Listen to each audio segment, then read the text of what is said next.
ரொம்ப நல்லது. கேலோட்டோனின், மேங்கிஃபெரின் அப்படின்ற 2 ஆன்டி ஆக்சிடென்ட் இருக்கு.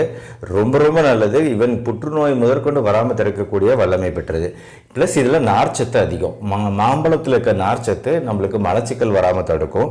ரெகுலராக இதை உணவில் சேர்த்துக்கும் போது, இந்த அட்லீஸ்ட் இந்த சீசன் அப்போ சேர்த்துக்கும் போது, ப்ளஸ் இந்த கலரை வச்சே சொல்லிடலாம், நம்ம இந்த மாம்பழத்தில் வைட்டமின் ஏ, வைட்டமின் சி சத்துக்கள் ரொம்பவே அதிகம். ஸோ இந்த வைட்டமின் ஏ, வைட்டமின் சி சத்துக்கள் நம்ம தோலோட ஆரோக்கியத்தை பாதுகாக்கிறதுல மிகப்பெரிய பங்கு வகிக்குது. ஸோ நம்ம தோல் ஆரோக்கியமாக பலன்னு பொலிவாக இருக்கிறதுக்கு காரணமாக மாம்பழம் சாப்பிட்றதும் ஒரு ஃபேக்டராக இருக்கலாம். ப்ளஸ் நம்ம கண்களோட ஆரோக்கியத்துக்கும் வைட்டமின் ஏ நல்லது. மாம்பழத்தை சாப்பிடும்போது அந்த பெனிஃபிட் நம்மளுக்கு கிடைக்குது. இது இல்லாமல் இதயத்துக்குமே, இதய சம்பந்தமான பல பிரச்சனைகளை குறைக்க வல்லது இதில் இருக்கக்கூடிய ஆன்டி ஆக்சிடென்ட். அதனால நம்ம மாம்பழத்தை அவங்கவுங்க உடல்நிலையை பொறுத்து குறைவாகவோ இல்லை அதிகமாகவோ அவங்களோட வயது மற்றும் உடல்நிலையை பொறுத்து சேர்த்துக்கிறது கண்டிப்பாக நல்லது. பயந்து போய் இதை அறவே ஒதுக்கணுங்கிற அவசியமே கிடையாது.